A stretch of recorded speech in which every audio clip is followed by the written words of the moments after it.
Hey guys, welcome back in this video. आज हम लोग करेंगे analytical review procedure on the balance sheet and PNL of Good Luck Private Limited. जैसे कि आपको पता है कि स्टैट्यूटरी ऑडिट कोर्स में हम आपको बिल्कुल प्रैक्टिकल नॉलेज दे रहे हैं और उसमें एक्चुअली में कंपनी का डेटा दिखा रहे हैं। सिर्फ कंपनी का नाम बदल दिया या अमाउंट बदल देंगे, पर जो डेटा बना हुआ है, जो एक्चुअली में एक्टिविटीज़ हुई है, वो सारी रियल है। और ये सारे वर्क पेपर आपके सामने ओपन हो रहे हैं। मिनट्स ऑफ द मीटिंग के वर्क पेपर आपको ओपन करके दिखाए, एक एक चीज़ आपको समझाई कि एक्चुअली में कंपनी में ये जो चीज़ें होती है टॉप लेवल पे, उसके लिए मिनट्स ऑफ द मीटिंग पढ़ने ज़रूरी हैं, क्योंकि बोर्ड ऑफ डायरेक्टर उसको अप्रूव करते हैं बोर्ड मीटिंग में। सिमिलरली एजीएम भी होती है, annual general meeting, extra ordinary general meeting, वो मेंबर्स की होती है और उसके भी मिनट्स पढ़ने ज़रूरी हैं, ताकि आपको पता लगे कि कौन से ऐसे डिसीजन है जो कंपनी को अफेक्ट करेंगे लॉन्ग टर्म में, क्योंकि वही डिसीजन जो है उन मीटिंग्स में लिए जाते हैं। अब यहाँ पर बात करते हैं एनालिटिकल रिव्यू की। जब आपके पास फर्स्ट कट फाइनेंशियल्स आ गए तो आप उस पर डायरेक्टली ऑडिट करना शुरू नहीं कर देंगे। सबसे पहले आप देखेंगे ऐसे कि भैया ये मेरा जो है करंट ईयर है माइनस ये मेरा प्रीवियस ईयर है, तो क्या परसेंटेज है चेंज का। ये मैंने देखा 0% है। अगर मैं इसको ड्रैग कर लूँ और नीचे तक ले जाऊँ, वैसे एसेट लाइबिलिटीज़ में तो बहुत डिफरेंस आ सकता है, पर फिर भी एक बार इसको एंटर कर कर देखते हैं, क्योंकि ऐसे ही एनालिटिकल रिव्यू होता है। यहाँ पर आप चाहें तो एक कॉलम ऐड कर सकते हैं ऐसे प्लस प्लस करके, और अगर आपको ये सब नहीं करना आता तो इसके लिए आप एक्सेल का कोर्स ज्वाइन कर सकते हैं। वैसे तो मेरी सी योगेश वर्मा ऐप में फ्री वीडियोस में काफ़ी सारे एक्सेल की फ्री वीडियोस आ रहे हैं, पर उसमें केस स्टडीज़ नहीं है।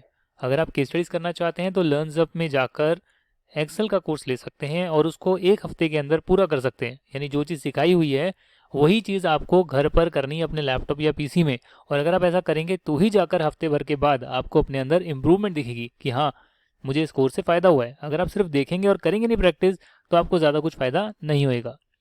यहाँ पर देखते हैं, मैंने इस पर सेलेक्ट करा, राइट क्लिक करा और मैं यहाँ पर इंसर्ट करने की कोशिश कर रहा हूँ। इंसर्ट, ये देखिए, जब मैंने इंसर्ट करा तो एक कॉलम जो है ये आगे बढ़ गया। इसको मैंने थोड़ा सा बड़ा कर दिया। आप यहाँ देख सकते हैं ये जो डिवेक्स आ रहा है ये इसलिए आ रहा है क्योंकि आप डिवाइड बाय ज़ीरो कर रहे होंगे। डिवाइड बाय ज़ीरो नहीं हो सकता, इसके लिए एरर आ रहा है। इसको आप हटा सकते हैं क्योंकि यहाँ पर ब्लैंक है।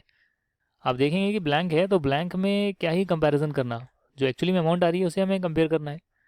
अब आप यहाँ देख सकते हैं कि कैसे मैंने डिवेक्स को हटा दिया है, क्योंकि उन जगहों पर हमें कोई भी कमेंट्री की ज़रूरत नहीं है। अब यहाँ जो चेंज हुआ है तो यहाँ 0% चेंज हुआ है, यानी शेयर कैपिटल में कोई चेंज नहीं हुआ है। तो जाहिर सी बात है यहाँ पर आपकी कोई कमेंट्री नहीं बनेगी और आपको वरीड होने की भी ज़रूरत नहीं है, क्योंकि जो इनकी शेयर कैपिटल है वो आप मिनिस्ट्री ऑफ कॉर्पोरेट अफेयर्स की वेबसाइट पे जाकर देख सकते हैं कि इस पर्टिकुलर कंपनी की क्या पेड अप शेयर कैपिटल आ रही है। क्योंकि मैंने कंपनी का नाम फेक करा है, मतलब कि कंपनी का नाम जो है मैंने गलत डाला है, तो डेफिनेटली इस कंपनी के नाम से तो ज़रूरी नहीं है कि आपको MC 21 पर, यानी मिनिस्ट्री ऑफ कॉर्पोरेट अफेयर्स की वेबसाइट पर, आपको इसकी शेयर कैपिटल मिले, पर जो एक्चुअल कंपनी होगी उसकी मिलेगी। मैं एक्चुअल कंपनी का डाल सकता हूँ, जो एक्चुअल कंपनी मैं आपको दिखा रहा हूँ इसी का मैं आपको MC 21 पर वेरीफाई करवा सकता हूँ। प्रॉब्लम ये है कि 2014 का डेटा है, तो 2014 का नहीं आएगा, उसमें 2021-22 का आएगा जब हम ये वीडियोस बना रहे हैं, तो वो आपके लिए रिलेवेंट नहीं होएगा। इसके लिए वैसे भी यहाँ पर जीरो चेंज है, तो आपको वरीड होने की ज़रूरत नहीं है। आप नीचे बढ़ेंगे और देखेंगे रिजर्व एंड सरप्लस में जो है चेंज हुआ है। कितना हुआ है? 27% का इजाफा हुआ है। एब्सोल्यूट टर्म में बात करी जाए तो यहाँ पर 13 करोड़ 94 लाख का इजाफा हुआ है अप्रॉक्सीमेटली।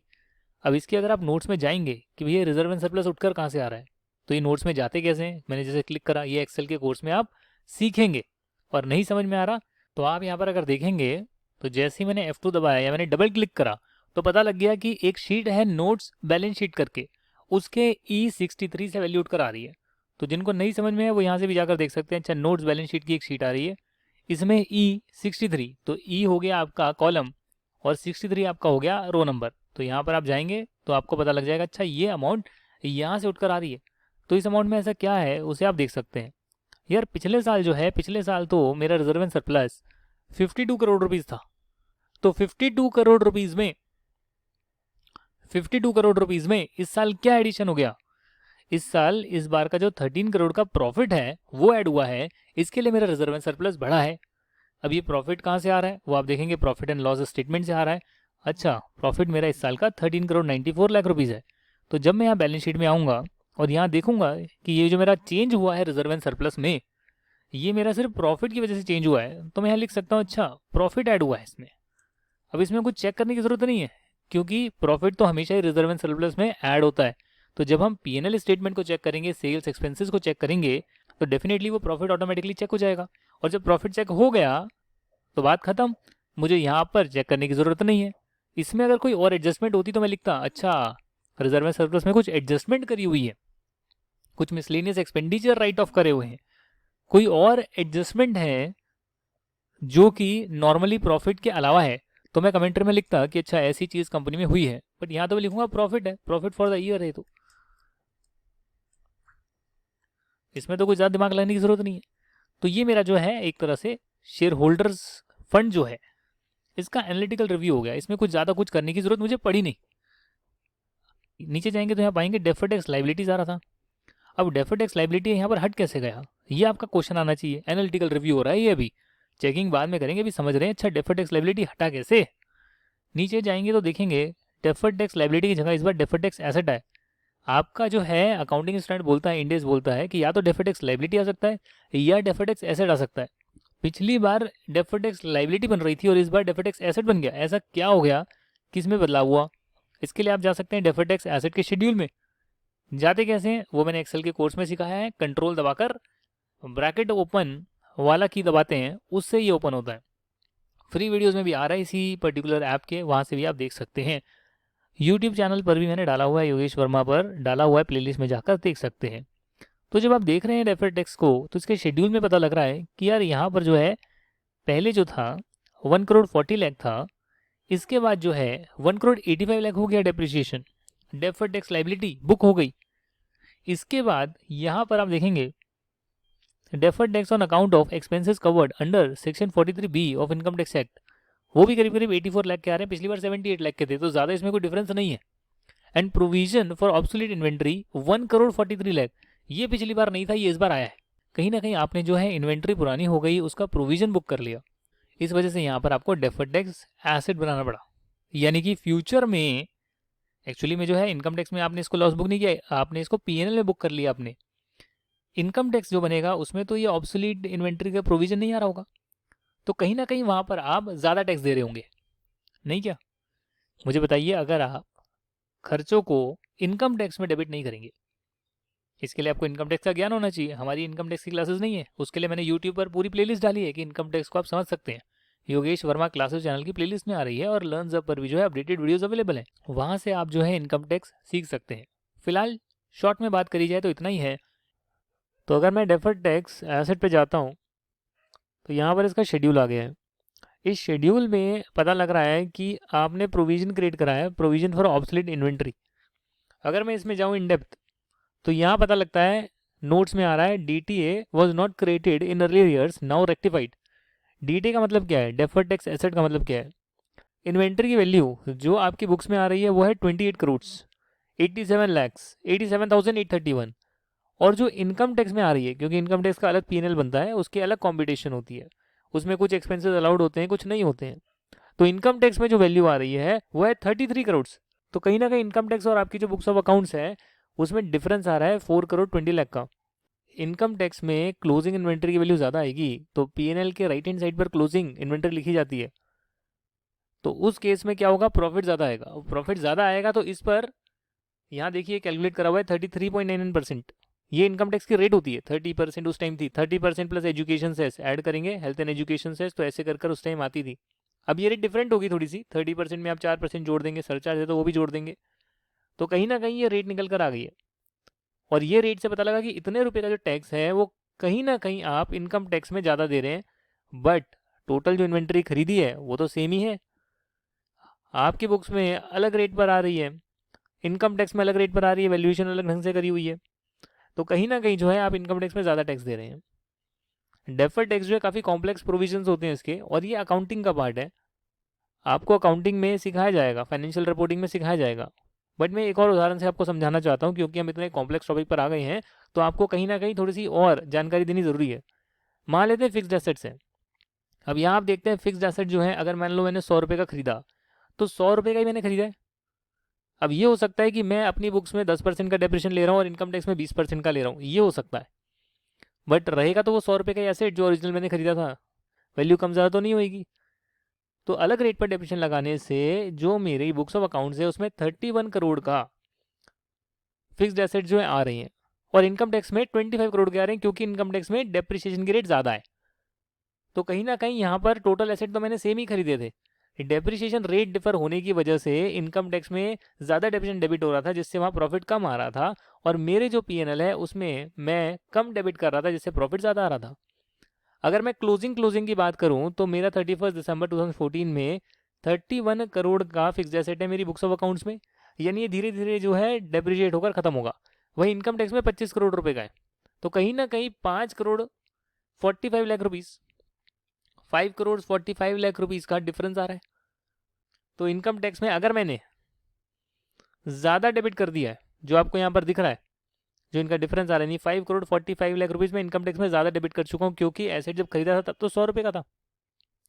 जो मैंने ये एसेट्स खरीदे होंगे सारे के सारे, वो हो सकता है 50 करोड़ के हों, दोनों सेम ही हों, खरीदने के टाइम दोनों सेम थे। आज दोनों की वैल्यू अलग है, क्योंकि दोनों पर अलग अलग रेट पर डेप्रिसिएशन चार्ज हुआ है, इनकम टैक्स में अलग, बुक्स ऑफ अकाउंट्स में अलग।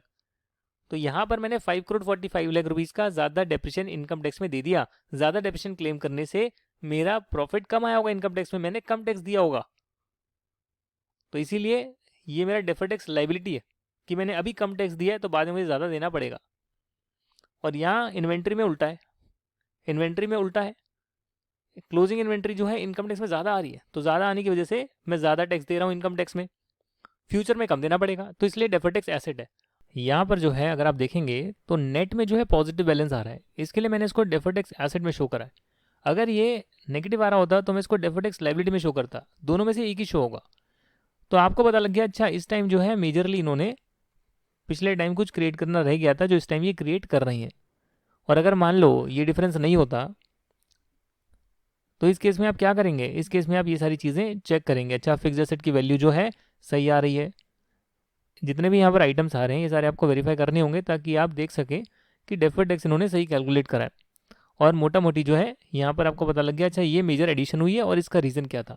तो जब आपको ये चीज़ पता लग गई, तो आप यहाँ बैलेंस शीट में यहाँ पर लिख सकते हैं, डेफर्ड टैक्स लायबिलिटी में आप यहाँ पर लिख सकते हैं, ये वाली लाइन कॉपी कर सकते हैं, ये देखिए, ताकि देखने वाले को ना समझ में आए, बैलेंस शीट देखते ही समझ में आए। ये देखो, DTA not credit earlier years now credit, किस पर, ऑन इन्वेंट्री। तो यहाँ पर जो भी देखेगा उसको समझ में आएगा, अच्छा ये रीज़न है, ये रीज़न है कि डेफर्ड टैक्स एसेट अब क्यों आ रहा है, पहले क्यों नहीं आ रहा था। तो यानी कि आपकी बैलेंस शीट के फेस पर ही आपने जो है सारी चीज़ें एनालाइज कर ली है। जैसे यहाँ देखिए अदर लॉन्ग टर्म लायबिलिटीज आ रही है, सेम है ये। अब ये सेम क्यों है, इसका रीज़न भी फाइंड आउट करेंगे। यहाँ अगर आप देखेंगे तो कुछ लैंड एक्विजिशन के लिए कुछ पैसा दे दिया और कुछ देना बाकी है, तो क्योंकि वो बाकी है तो पिछले साल भी बाकी था और इस साल भी बाकी है, तो वही पैसा यहाँ पर आ रहा है। तो ये चीज़ आप यहाँ पर डालकर लिख सकते हैं, अच्छा ये सेम ही है बट क्यों सेम है, कि कम ज़्यादा क्यों नहीं हुआ, वो भी आप यहाँ पर रीज़न डाल सकते हैं। फिर लॉन्ग टर्म प्रोविजंस आ रहे हैं, तो आप देख रहे हैं 90 लाख से 1 करोड़ 61 लाख हो रहे हैं, ये इतने बढ़ क्यों गए। 90 लाख थे, 90 लाख के करीब करीब आते, इतने बढ़ क्यों गए लॉन्ग टर्म प्रोविजंस। तो आप यहाँ देख सकते हैं इसमें तो ग्रेट्युटी की और जो लीव एनकैशमेंट है उसकी जो है कैलकुलेशन है। तो ये कैलकुलेशन कहाँ से आती है, एक्चुरियल वैल्यूएशन से आती है। तो इसके लिए एक्चुरियल रिपोर्ट को वेरीफाई करना होगा, इसमें कुछ भी नहीं है, सिर्फ एक्चुरियल वैल्यूएशन की रिपोर्ट है, एक्चुरियल की जो है वैल्यूएशन है, दैट्स इट। तो उस रिपोर्ट से वेरीफाई करेंगे, वहाँ पर प्रोविजन दे रखा होगा, वही प्रोविजन यहाँ पर लिया होगा। तो यहाँ से जो है आपको पता लग गया कि एक्चुरियल वैल्यूएशन की रिपोर्ट आपको वेरीफाई करनी है। फिर आप नीचे जाएंगे और यहाँ देखेंगे, अच्छा शॉर्ट टर्म बोरिंग्स है, ये पहले भी नहीं थी अभी भी नहीं है, तो इसमें कोई दिक्कत की बात नहीं है। ट्रेड पेबल जो है पहले 28 करोड़ के थे, अब ये 19 करोड़ से हो गए, तो मोटा मोटी 10 करोड़ में क्या ऊपर नीचे हुआ है वो आप यहाँ देख सकते हैं। तो यहाँ देखकर पता लगेगा कि यार कुछ आउटस्टैंडिंग जो पहले था वो अब नहीं है, इन्होंने पेमेंट कर दी होगी, इन्होंने अपनी पेमेंट ज़्यादा कर दी होगी, तो इनके क्रेडिटर्स नहीं आ रहे हैं। और रही बात अदर करंट लाइबिलिटीज़ की, तो अदर करंट लाइबिलिटीज़ में आप देख सकते हैं मोटा मोटी चीज़ें सेम ही है। इसमें स्टैट्यूटरी ड्यूज पेबल आते हैं, इसमें payable on purchase of fixed assets आ रहे हैं, भाई कुछ फिक्स एसेट्स परचेज करेंगे, प्लांट मशीनरी वगैरह, जल्दी लाइबिलिटी पे करनी है, एक साल के बाद नहीं करनी, तो करंट लाइबिलिटी में आ रहा है। और कुछ इन्हें जो है मार्जिन मनी रिसीव हुई है व्हीकल्स के अगेंस्ट। आप यार कोई भी चीज़ दोगे तो आप कहीं ना मार्जिन रखते हो, कुछ एडवांस ले लेते हो, तो एक्चुअली में वो आपकी लाइबिलिटी होती है, पर शॉर्ट टर्म नेचर की है, तो वो यहाँ पर आ रही है। तो ऐसे कर आपने देखा कि कैसे अगर बैलेंस शीट के फेस पर देखा जाए कि कितना % फ्लक्चुएशन हुआ है, जिसमें अगर कोई बड़ी एंटिटी है तो आप उसमें इंडस्ट्री एनालिसिस भी कर सकते हैं कि यार इस पर्टिकुलर इंडस्ट्री में जो सेल्स परचेजेस या और चीज़ें एक्सपेंसेस वगैरह हैं, वो पूरी इंडस्ट्री में कितने % मूव कर रहे हैं, कितना मार्जिन रहता है, वहाँ कंपेरेबल्स बन जाते हैं, क्योंकि वो बहुत बड़ी लिस्टेड एंटिटीज़ होती है। अगर मैं इसकी बात करूँ तो एक प्राइवेट लिमिटेड कंपनी है जिसका 100 करोड़ का टर्नओवर है, बहुत छोटी भी नहीं है बट बहुत बड़ी भी नहीं है कि लिस्टेड है, समझ रहे हैं आप। तो इसलिए मैं जो है इसको पास्ट ईयर से ही कंपेयर कर रहा हूँ। नीचे जाएंगे तो फिक्स्ड एसेट्स में भी देख सकते हैं अच्छा कितनी मेजर एडिशन हुई है। तो यहाँ पर आप पाएंगे कि जो एडिशन है वो ज़्यादा नहीं हुई है टेंजिबल एसेट्स में। ये एडिशन होने के बाद डेप्रिशन लग गया होगा या कुछ सेल आउट कर दिया होगा जिससे कि ये कम आ रहा है। हालांकि आपने देखा था जब आपने मिनट्स पढ़े थे कि यार इन्होंने तो कैपेक्स करा है, इन्होंने तो कैपेक्स करा है, तो फिर इतना कम कैसे हो गया। तो यहाँ आप देख सकते हैं 2014 में इन्होंने करीब करीब 1 करोड़ रुपीज़ की एडिशन करी है और 12 लाख रुपए की डिलीशन करी है। वहीं दूसरी तरफ इन्होंने डेप्रिशन भी चार्ज करा है। तो यानी कि डेप्रिशन ज़्यादा चार्ज हो गया, एडिशन सिर्फ 1 करोड़ की हुई, बट इतने सारे इनके एसेट्स थे 14 करोड़ के जिन पर डेप्रिशन ही 2 करोड़ चार्ज हो गया। तो एडिशन करने के बाद भी नेट वैल्यू कम हो गई है। इसका मतलब ये नहीं एडिशन हुई नहीं है, आपको एडिशन को वेरीफाई करना है और डेप्रिशन की कैलकुलेशन को वेरीफाई करना है। इंटेंजिबल एसेट कुछ खास नहीं है, मटेरियल लेवल से नीचे इनको छोड़ भी सकते हैं। कैपिटल वर्क इन प्रोग्रेस अचानक से क्या हो गया, ये 30 लाख रुपीज़ का इन्होंने क्रिएट कर दिया। तो ये कुछ ना कुछ कंस्ट्रक्शन कर रहे हैं और कंस्ट्रक्शन के लिए जो है आपके पास पोजीशन आई नहीं है, आपके पास पोजीशन आई नहीं है, चीज़ें चल रही है और चीज़ें चल रही है तो इसके लिए तब तक आप उसको कैपिटल वर्क इन प्रोग्रेस में दिखाते हैं जो भी आपका खर्चा हो गया। तो ये नई चीज़ क्या आ गई है भैया, कौन सा प्रोजेक्ट में इन्वेस्ट कर रहे हैं, ये क्या कंस्ट्रक्शन कर रहे हैं, इतना खर्चा, वो आपको देखना पड़ेगा। इसके बाद डेफर्ड टैक्स एसेट है, वो आपको क्लियर हो ही गए थे कि अच्छा डेफर्ड टैक्स एसेट इसलिए बने हैं क्योंकि इन्वेंट्री को पहले रिकॉर्ड नहीं करा था, क्योंकि इन्वेंट्री पर पहले नहीं बनाया था डीटीए, अब बना रहे हैं। तो कई बार गलतियां हो जाती है, उसको भी करेक्ट करते हैं और नोट्स टू अकाउंट्स में बताते हैं कि भैया ये गलती थी, इसको अब सही कर रहे हैं। Long term loans and advances में यहाँ पे डिफरेंस आ रहा है 35 लाख रुपीज़ का, तो ज़्यादा मेजर नहीं है। 2 करोड़ के सामने 35 लाख ज़्यादा मेजर नहीं है। इसमें क्या क्या चीज़ें आती है लॉन्ग टर्म लोन्स एडवांस में आप देख सकते हैं। इसको आप एसेट बता रहे हैं, यानी कई बार क्या होता है कि आपने पहले के टाइम पे जीएसटी की जगह जब सेंट्रल सेल्स टैक्स वैट या सेनवेट होता था तो उसमें आपने ज़्यादा क्रेडिट आपका बनता था। क्रेडिट बनता है नहीं, इतना पैसा मुझे सरकार से लेना है क्योंकि ये एक एक्सपोर्ट ओरिएंटेड यूनिट है। तो इस केस में ये जितना भी इसने इनपुट पे करा है, खरीदने के टाइम पे करा है, उसका ये रिबेट जो है सरकार से ले सकती है। क्यों? क्योंकि इसका आउटपुट तो बनेगा ही नहीं। एक्सपोर्ट पर कभी भी जो है सर्विस टैक्स वगैरह जीएसटी वगैरह लगता ही नहीं है। आज के टाइम में जीएसटी, पहले के टाइम में service tax VAT excise. Export करते हैं तो बेनिफिट देती है गवर्नमेंट कि आप एक्सपोर्ट करें, हम एग्जेम्प्ट कर देंगे, बट खरीदने के टाइम तो लगेगा ना। तो जो इन्होंने पे कर दिया उसका इन्हें पैसा वापस मिल जाएगा, तो इसलिए इन्होंने यहाँ पे रिसीवल में शो करा हुआ है। आगे देखेंगे long term non current, other non current asset आ रहे हैं। अदर नॉन करेंट एसेट इतने बढ़ कैसे गए, जो 2 करोड़ थे वो 18 करोड़ कैसे हो गए।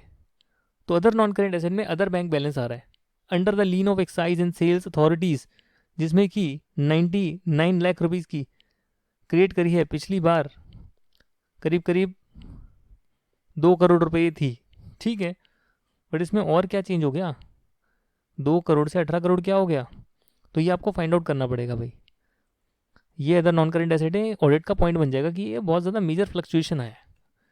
माइनस करके देखा जाए तो मेजर फ्लक्चुएशन है, 15 करोड़ का फ्लक्चुएशन है। ये क्या है ये हमें देखना पड़ेगा और ऑडिट के दौरान देखेंगे जब इसका वर्क पेपर ओपन करेंगे। Similarly interest accrued on fix deposit है, तो फिक्स डिपॉजिट पर इंटरेस्ट जो है वो अभी आपको मिलेगा नहीं, वो तो मैच्योर होने पर मिलेगा। तो इसके लिए आप इसको कैश इक्विवेलेंट में नहीं दिखा सकते, इसलिए अदर नॉन करेंट एसेट में दिखा रहे हैं क्योंकि एफडी जो है वो काफ़ी सालों की है। अब तो प्रेजेंटेशन हो सकता है थोड़ी चेंज हो गई हो, तो जैसे जैसे आईसीआई के गाइडेंस नोट आते हैं आपको वो प्रेजेंटेशन चेंज करनी पड़ती है। इन्वेंट्री की वैल्यू देख सकते हैं मोटा मोटी उतना ही रख रहे हैं। ट्रेड रिसीवल आप देख सकते हैं, ठीक है, ट्रेड रिसीवल में थोड़ा सा फ्लक्चुएशन हुआ है। तो अदर डेट है, तो डेट क्या है उसमें डेटर में वेरीफाई करेंगे, इससे ज़्यादा तो इन्फॉर्मेशन यहाँ पर नोट्स में आपको नहीं मिल रही है। कैश एंड बैंक बैलेंस है, क्लियरली दिख रहा है, ठीक है यार, जो कैश और बैंक में पड़ा होता है कभी कम या कभी ज़्यादा रख सकते हैं, इसमें तो कुछ एनालिसिस की बात नहीं है। इसको तो वेरीफाई करेंगे, बैंक से स्टेटमेंट्स भी आएगी और बैलेंस कन्फर्मेशन भी आएगी, वहाँ से आप चेक कर लेंगे। और अदर करेंट एसेट्स जो आ रही हैं उस अदर करेंट एसेट्स में आप देख रहे हैं, ठीक है, इसमें तो कुछ खास है नहीं। जो इंटरेस्ट एक्रूड ऑन एफडी है, अब जो एफडी आपकी मैच्योर होने वाली होगी वो करंट में दिखा रहे हो, और जो मैच्योर नहीं होने वाली 5 साल पता नहीं कितने साल की एफडी कराई हुई है उसे आप नॉन करंट में दिखा रहे हो। ये पहले की प्रेजेंटेशन होती थी। तो ऐसा कहीं ना कहीं जब आपने देखा बैलेंस शीट को तो ये मोटा मोटी आइडिया लग गया कि अच्छा इस कंपनी में जो है ये मोटा मोटी चीज़ें पूरे साल में हुई है। अब जब आप पीएनएल देखेंगे तो एक्चुअली में आपको इसके बिजनेस का समझ में आएगा। अगर इसके रेवेन्यू को देखें तो करीब करीब ये 12% बढ़ा है। यह फॉर्मूला लगा हुआ है, फॉर्मूला लगा है तो इंक्रीमेंट कितना आ रहा है, 12% का आ रहा है। कुछ अदर इनकम भी है जो पहले 5 करोड़ थी अब 4 करोड़ है, तो इसमें कुछ ज़्यादा मोटा गैप नहीं है। अब यहाँ देख सकते हैं अदर इनकम में क्या दिखाते हैं, भाई बैंक का इंटरेस्ट है अदर इनकम में दिखाएंगे। एक्सचेंज रेट डिफरेंस है क्योंकि भैया एक्सपोर्ट करते हैं तो रिकॉर्ड एक टाइम पर करा डेटर, और एक्चुअली में डेटर का जब रियलाइजेशन हुआ तब रेट चेंज हो गई। कुछ प्रोविजंस हैं नो लॉन्गर रिक्वायर्ड, ऐसे प्रोविजन बना लिए, एक्सेस प्रोविजनिंग कर ली, अब कहने ज़रूरत नहीं है तो उसको क्रेडिट कर देंगे, है ना, प्रोविजन अकाउंट को डेबिट कर देंगे, पीएनएल को क्रेडिट कर देंगे। लाइबिलिटी नो लॉन्गर रिक्वायर्ड, अब वो लाइबिलिटी है ही नहीं। प्रॉफिट हो गया आपको, profit on sale of fixed assets हो गया, तो यहाँ पर आएगा, लॉस होएगा तो एक्सपेंस में जाएगा। तो ये इनकी अदर इनकम है, ये बिजनेस नहीं कर रहे, मतलब जो सामान को बेच रहे हैं उससे नहीं आ रही है, बट उससे अतिरिक्त जो साइड में चीज़ें हो रही है, भाई कुछ एफडी करा दिया, उसका इंटरेस्ट आ गया बैंक डिपॉजिट का, या कुछ एक्सचेंज डिफरेंस आ गया, या एसेट्स को बेचा तो इनकम हो गई। पुराने एसेट्स को बेचा, डेप्रिशिएटेड थे, 100 रुपये का एसेट 20 में आ रहा था, बेचा तो 40 में बेच दिया, तो 20 का फायदा हो गया। तो ये सब क्या है, ये सब इनकी अदर इनकम है। बट मेजर इनकम है रेवेन्यू फ्रॉम ऑपरेशन। तो रेवेन्यू फ्रॉम ऑपरेशन है, उसमें क्या प्रोडक्ट बेचते हैं, अगर आप यहाँ देखेंगे तो इसमें आपको पता लगेगा, अच्छा ये तो डिस्क ब्रेक पैड्स बेचते हैं, यानी ब्रेक में जो पैड लगते हैं वो बेचते हैं ये, और कुछ स्क्रैप भी बेचते हैं, तो वो अदर ऑपरेटिंग है, यानी स्क्रैप निकलता है तो कुछ इनका जो स्क्रैप निकलता है स्क्रैप को ही बेच देते हैं। तो ये सब चीज़ें आपने देखी, अच्छा ऐसा ऐसा ऐसा है। अब देखेंगे आप कि भी इनका एक्सपेंसेस कितने हैं, तो जब एक्सपेंसेस को कंपेयर करेंगे तो आप on a percentage of revenue देख सकते हैं। जब मैं परसेंटेज लूँगा तो ये 65% आ रहा है, और जब मैं इस साल का लूँगा तो यार 62%। तो इसका मतलब कहीं ना कहीं 3% का इजाफा हुआ है कॉस्ट ऑफ रॉ मटेरियल में। अगर कॉस्ट ऑफ रॉ मटेरियल ज़्यादा आ रही है तो मेरा टोटल एक्सपेंस ज़्यादा आना चाहिए, बट नहीं, मेरा टोटल एक्सपेंस कम आ रहा है। रीज़न क्या है कि पिछले बार मैंने 10 करोड़ रुपए का loss on revaluation of asset record कर दिया था। अगर ये मैं हटा दूँ तो आप देखेंगे एक्चुअली मेरे पिछले बार के एक्सपेंसेस ज़्यादा हैं, तो इस बार के जो है एक्सपेंसेस ज़्यादा आने चाहिए, बट इस बार के एक्सपेंसेस तो कम आ रहे हैं। उसका रीज़न क्या है, उसका रीज़न ये है कि पिछली बार loss on revaluation of asset था, वो इस बार नहीं है, क्योंकि रिवैल्यूएशन आप कभी कभी करते हैं, हर बार नहीं करते। दूसरी चीज़, क्या एक्सपेंसेस इस बार कम हो गए, कौन से एक्सपेंसेस कम हो गए, तो आप देखेंगे कुछ अदर एक्सपेंसेस में जो है 2 करोड़ रुपए का इन्होंने फ़ायदा करा है, यानी कि इनके एक्सपेंसेस 2 करोड़ से कम हुए हैं। तीसरा, जो इंक्रीज डिक्रीज इन इन्वेंट्री था, उसमें कहीं ना कहीं जो है आप देखेंगे, अगर सब्ट्रैक्ट करेंगे तो 70 लाख रुपीज़। पिछली बार जो इन्वेंट्री है वो बहुत ज़्यादा होगी, इस बार इन्वेंट्री कम हो गई। जो इन्वेंट्री का चेंज है ओपनिंग माइनस क्लोजिंग, वो बहुत कम हो गया। तो इस वजह से जो है एक्सपेंसेस जो है कम आए हैं, पिछली बार के मुकाबले एक्सपेंसेस कम आए हैं। तो इनकी नहीं चालाकी होती है, जिस साल सेल अच्छी हो गई उस साल कहते हैं चलो एसेट्स को रिवैल्यू कर लेते हैं, रिकॉर्ड कर लेते हैं रिवैल्यूएशन का लॉस, और इससे क्या होगा, इससे आपकी बैलेंस शीट सही हो जाएगी, अच्छी प्रेजेंटेशन होगी बैलेंस शीट में। और जब लॉस कम आ रहा है तो उस केस में और कुछ खेलेंगे कि भैया चलो ठीक है हम यहाँ पर अपने एक्सपेंसेस काटते हैं, जैसे अदर एक्सपेंसेस हैं। अब इसमें कम क्या हो गया, अदर एक्सपेंसेस अगर आप देखेंगे इसमें कम क्या हो गया, 2 करोड़ रुपए कम कैसे हुए ये, तो 2 करोड़ कम कैसे हुए वो यहाँ आप देख सकते हैं। कुछ स्टोर्स स्पेयर्स है, ज़्यादा कंज्यूम नहीं है, भले ही 12% सेल बढ़ गई, बट स्टोर्स स्पेयर्स की कंजम्पशन नहीं बढ़ी। पावर जो है इन्होंने पावर में कटौती करी है, जो पहले पावर एंड फ्यूल का कंजम्पशन हो रहा था, कहीं ना कहीं या तो फ्यूल प्राइसेस डाउन आ गए होंगे जिस वजह से इनकी सेविंग हुई है, जिसके लिए हम इंटरनेशनल मार्केट की प्राइसेस देख सकते हैं। अगर नहीं आए तो इन्होंने ऐसा क्या करा कि इनका पावर फ्यूल का एक्सपेंस कम लग रहा है जबकि 12% सेल बढ़ रही है, क्या वो सेलिंग प्राइस बढ़ने से बढ़ी है, या फिर इनकी जो सेल्स है वो क्वांटिटी बढ़ने से बढ़ी है।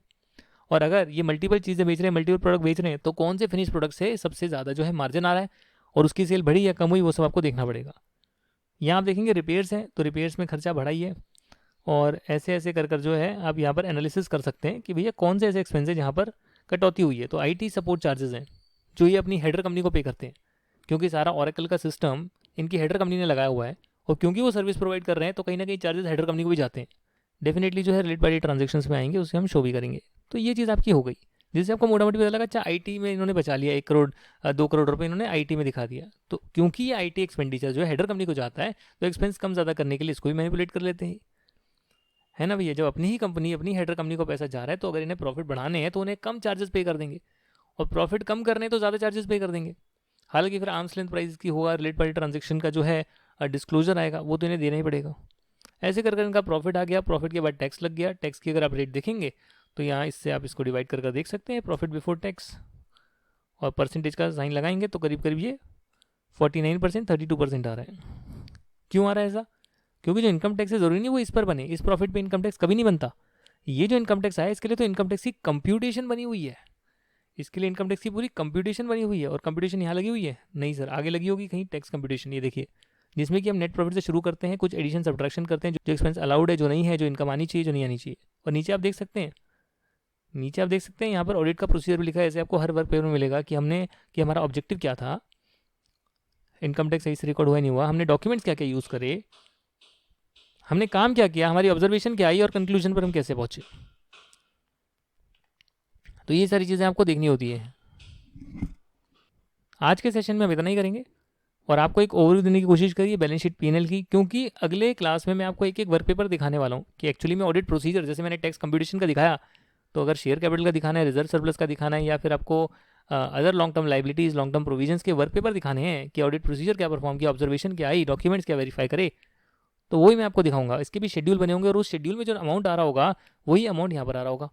तो इसके पीछे का जो बैकअप है, सारा बैकअप और डिटेल बनती है, लेजर्स लगते हैं और फिर जो है ऑडिट होता है, ताकि अगर वो पूछे कि आपने इसमें क्या चेक करा तो हम ये ओरली नहीं बताएंगे जो मैं आपको अभी बता रहा हूँ। ये तो एनालिटिकल रिव्यू है कि चलो आप देख रहे हैं इस कंपनी में क्या क्या चीज़ें हुई है, एक ओवरव्यू बना रहे हैं कि बैलेंस शीट, पीएनएल का अच्छा आईटी एक्सपेंडिचर आपको जैसे एक पॉइंट पता लगा, डेफर्ड टैक्स का एक पॉइंट पता लगा, रीवैल्यूएशन का पता लगा, जब पिछली बार हुई थी इस बार नहीं हुई, तो कंपनी के बारे में चीज़ें पता लग रही है। ठीक है ना। जब ये ओवरव्यू बन गया तो नेक्स्ट वीडियो में हम आगे डिटेल में बात करेंगे, एक एक वर्क पेपर के बारे में बात करेंगे। हर वीकेंड पर मैं वीडियो अपलोड करता हूँ और ये कोर्स चलने वाला है 1 साल, उससे भी ज़्यादा चल सकता है। वीडियोस आते रहेंगे क्योंकि कोर्स बहुत लंबा है, बहुत सारी चीज़ें बतानी है। जितना भी जल्दी बताऊँ ये कभी ख़त्म नहीं होएगा, ऐसा कोर्स है। अब 2 साल भी पढ़ा सकते हैं, 3 साल भी पढ़ा सकते हैं, 10 साल भी पढ़ा सकते हैं, डिटेल में जा सकते हैं और डेप्थ में जा सकते हैं। रूल्स चेंज हो गए, लॉ चेंज हो गई, उसके बारे में डिस्कशन कर सकते हैं कि अब क्या होगा। ये तो चलते रहेगा, तभी तो ये प्रोफेशनल है। प्रोफेशनल कोर्स क्या होता है कि भैया उसमें चीज़ें बदलती रहती है और आपको हमेशा अपडेटेड रहना होता है। चलिए आज की वीडियो में यही है, नेक्स्ट वीडियो में जो है डिटेल में बातचीत करेंगे। Thank you very much, bye and see you in the next video then.